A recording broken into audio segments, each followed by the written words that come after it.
Et on vous explique un peu la procédure. Chaque catégorie d'embarcation, en fait, chaque embarcation va faire 2 tours complets à partir ici de la ligne de départ et arrivée.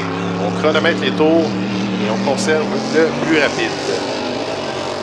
On débute tout d'abord avec Martin Rochon dans le GP77, le Coppertone Pro Series Team. Et c'est parti!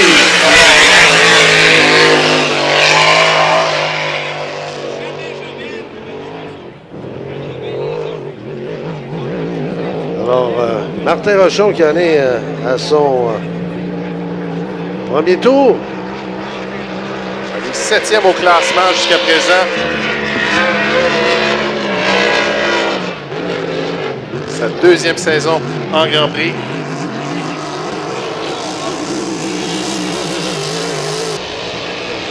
Et on amorce le 2e tour pour Martin Rochon.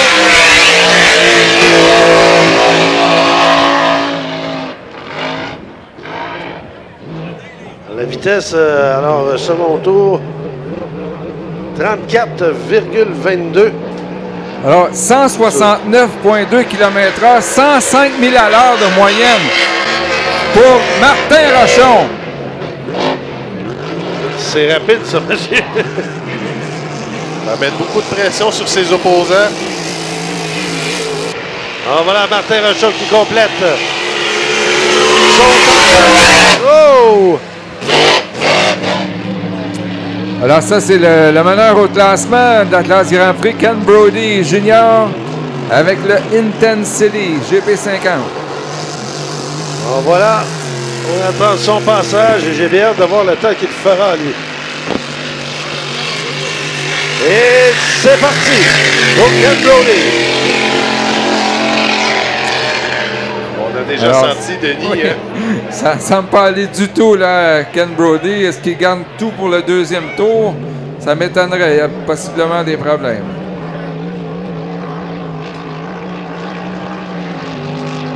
Je ne pense pas que le temps effectué par le GP777 serait menacé cette fois-ci.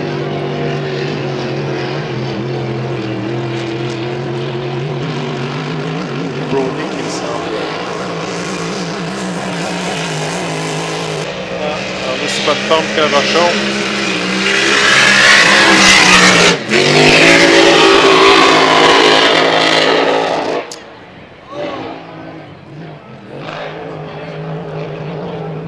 Alors voilà, les résultats sont sortis. Oui, 143 km/h de moyenne, 88 000 à l'heure. Donc, mais on a vu qu'il va plutôt pour le 2e tour de piste. Alors voilà, on pousse la machine ici. Pour ce qui est de Ken Brody.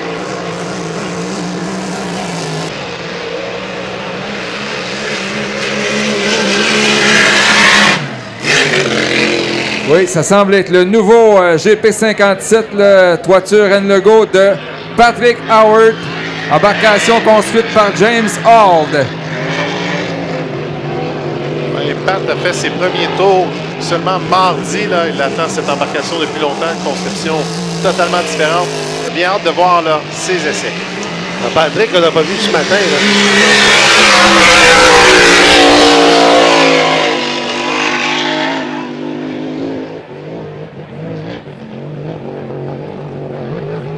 Tournant qui est négocié un peu difficilement. On a vu l'embarcation se soulever un peu. Mais évidemment, un bateau neuf, il y a besoin peut-être d'ajustement. Mais ça semble être une excellente vitesse de la part de Patrick Howard. Alors, regardons encore une fois au virage comment le bateau va réagir. Dans quelques instants, on va compléter le premier tour. Et nous aurons les résultats pour Patrick Howard. Ouais, on a senti dans le virage, c'est le ponton gauche qui se soulève. Oui, il n'y a pas une glisse là aussi facile que le Steeler de Bert Anderson. On attend toujours la vitesse, on n'a toujours pas la vitesse de Patrick Howard. En voilà alors qu'il complète son deuxième tour, le moteur qui cale et c'en est terminé. Oh! Eh bien, quel revirement! Petit pépin mécanique. Alors, très intéressant de voir dans ces économies. Alors, on y va à plein gaz maintenant pour Marcoux. Alors que son premier tour débute.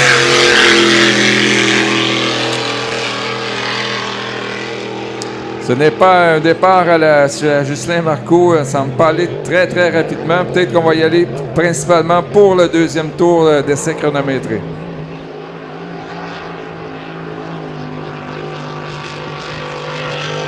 Est-ce que c'est une stratégie qu'on choisit par équipe, à savoir, bon, moi je vais gagner mollo au premier tour, au deuxième, je donne tout?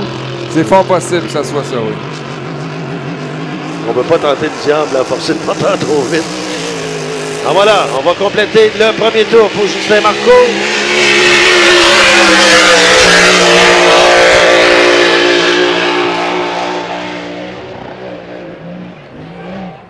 On semble ouvrir la machine. Oh que oui! Pris le tournant très large. On a eu de la difficulté à tourner.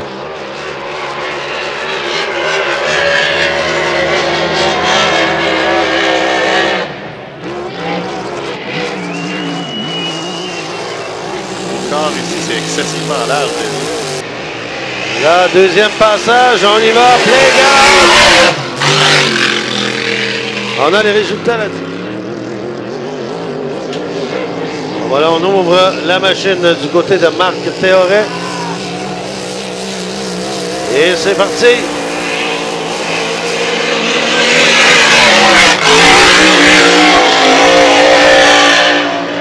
On peut pas appeler ça la pétale douce. Non, lui, on a vu une stratégie différente. On a pris très large vraiment pour arriver le pied collé au plancher à la ligne départ arrivée. Il va avoir un excellent temps, je crois. Ah, messieurs, le verdict au virage, selon vous? Il se soulève légèrement. Il a bien pris le premier virage et colle quand même un peu plus les bois ici que ses prédécesseurs.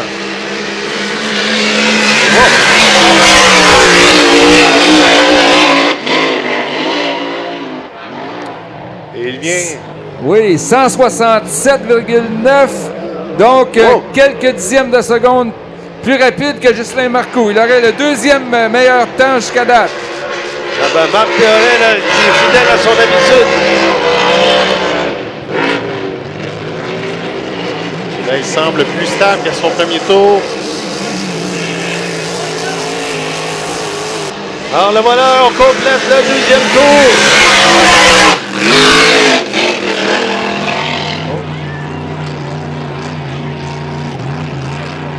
On faisait que la stratégie au Grand Prix Valleyfield 4x4, c'était à fond Léon. Hein? Il n'y avait pas de... Alors voilà, c'est parti pour Brendan Kennedy. Alors qu'il amorce son premier tour. Alors, ça semble, Michel, être la stratégie réchauffement au premier tour et dans le fond au deuxième tour. Oui, c'est... Ça semblait un essai libre, là, ce qu'on a vu comme départ. Donc, on y va le tout pour le tout au deuxième tour. C'est selon ce qu'on connaît de son moteur ou la capacité du moteur qu'on a. Et les réglages qu'on a fait aussi, j'imagine bien. Alors voilà, on va passer au virage. Et là, attendez-vous à ce qu'on ouvre les gaz au maximum. Oui, surtout, Michel, tu l'as mentionné, au niveau des réglages, on est ici pour seulement 2 tours. Donc, au niveau de l'alimentation, de l'essence, quelle quantité on a mis, les réglages. Donc, on n'est pas là pour faire 5 minutes de chaud et 4 tours. C'est seulement 2 tours. Donc, on a vraiment des stratégies bien aiguisées là, pour aller chercher les points. L'image est splendide, la queue d'eau géante. Il n'a fait que 123 km/h au premier tour. Là, ça va être beaucoup plus rapide.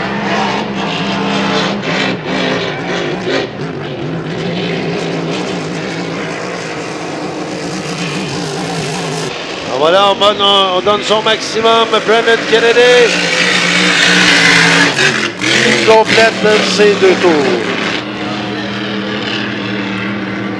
Bon, voyons voir ce que Mike Monahan fera là. De toute façon, il fera. Il n'y a pas le choix. Il faut qu'il ait fait ça.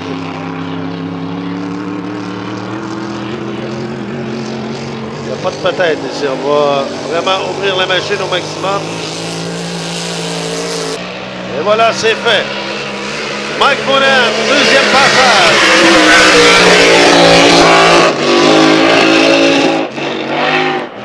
Oui, le moteur là, qui... Des ratés dans le moteur.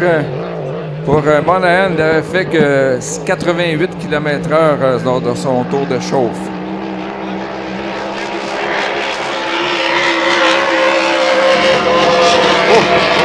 Ça pétarade, mon ami. Oh là là.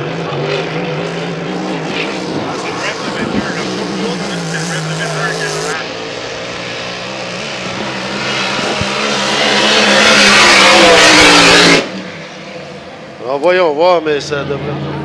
Alors, voyons voir quelle sera la stratégie chez Tom Packardoni. Est-ce qu'on y va pour 2 tours à l'emporte-pièce? Ça sonne l'emporte-pièce.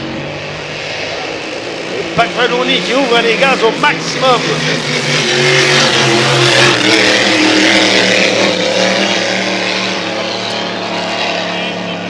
Il voulait nous faire mentir. Oui, c'est ça, exactement.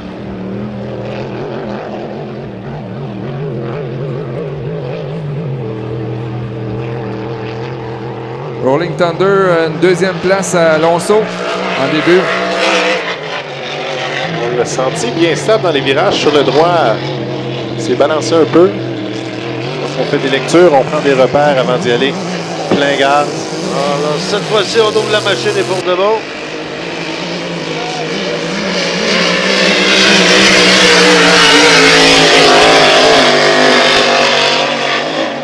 Voyons voir comment il va réagir dans les virages.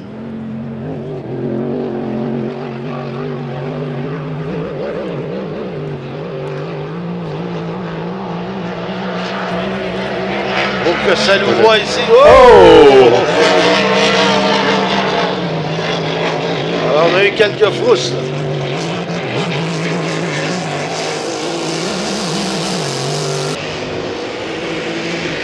Alors voilà, on complète le deuxième tour.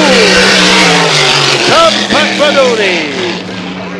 Comme à l'époque des Miss Canadiennes. Où l'écurie avait jusqu'à 7 bateaux, je crois, à un moment. Il y avait même un fond plat. Le Golden Canadian. Alors, Bert Anderson, son deuxième tour. Voilà, on ouvre la machine. Et on mise tout sur ce deuxième tour.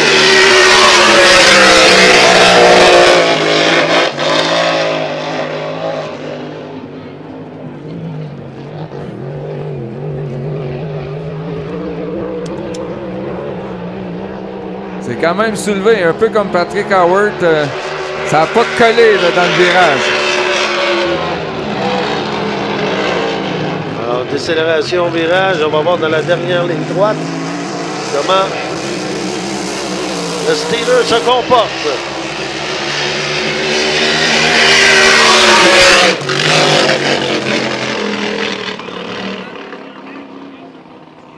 Oh, 168,2. Donc, Martin Rochon tient bon. Et messieurs, il est troisième parce qu'à 168,27, il est battu. Brandon a fait 168,29. Donc, Kennedy qui a...